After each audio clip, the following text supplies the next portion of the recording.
Usapan pa natin ang epekto ng volcanic smog o VOG kasama si Mobile Journal Francis Orcio. Francis, ano bang update dito sa Bulkang Taal? Pops J, patuloy pa rin na nagbubuga ng asupre o yung sulfur dioxide itong Bulkang Taal. And since August 15, nasa mahigit 3,000 tons pa rin yung ibinubuga nitong sulfur dioxide. Sabi naman ng Pag-asa, tuloy-tuloy pa rin yan na nangyayari hanggang ngayong araw, Pops J. Okay, hanggang kailan tinataya ng mga otoridad na magtatagal yung VOG sa Calabarzon?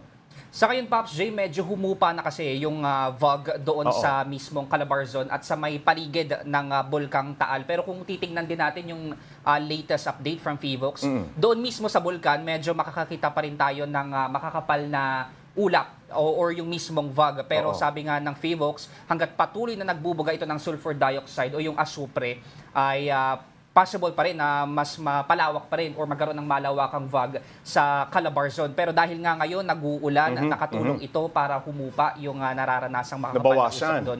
Yes, Pops J. Francis, sa mga susunod na araw, may banta ba na umabot sa Metro Manila itong VOG? Sa ngayon, Pops J, yung direction kasi ng hangin, ayon na rin sa Pag-asa, ay southeast to southwest. So, ibig sabihin, yung ganyang direction ng hangin ay hindi favorable para umabot yung VOG mula doon sa Bulkang Taal, papunta dito sa Metro Manila. Pero sabi ng Pag-asa, kung magkaroon ng pagbabago sa direction ng hangin, ay hindi inaalis yung possibility na umabot nga dito sa Metro Manila, yung usok doon mula sa Bulkang Taal. Kung tuloy-tuloy yung activity doon. Yes, Pops J. Okay, bukod sa pagsusuot ng face mask, Francis, ano ang dapat gawin kung sakaling makaranas ng iritasyon sa halimbawa lalamunan o mata dahil yes, sa VOG? Pops J. Kapag halimbawa nga na-irritate ka na doon mula doon sa VOG o yung sulfur dioxide at naapektuhan na yung mata mo or lalamunan, bukod dun sa pagsusuot ng mask, ang pinakamainam daw na gawin ay hugasan, halimbawa, yung mata mo kapag irritable na.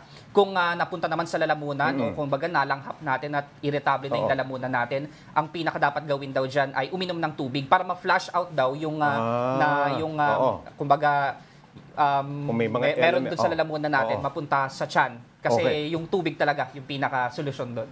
Tubig, no? Pag-usapan natin yung tubig. Kahapon may malakas na ulan, ano? Pag-ulan dito sa Metro Manila, ngayong hapon may malakas na pag-ulan din.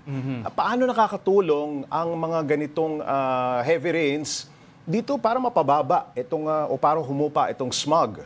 Pops J, yung combination ng mga particles, halimbawa sa smog, dahil nga kumbaga pinagsama itong pollution at moisture. Kapag umulan daw, sumasama yung mga particles na yun sa tubig ulan. So dahil ang direksyon ng ulan pabagsak dito sa lupa, sasama din doon sa ulan yung pagbagsak nitong smog. Kaya after ng ulan, nakikita natin maaliwalas na yung paligid. Ganun din sa VOG.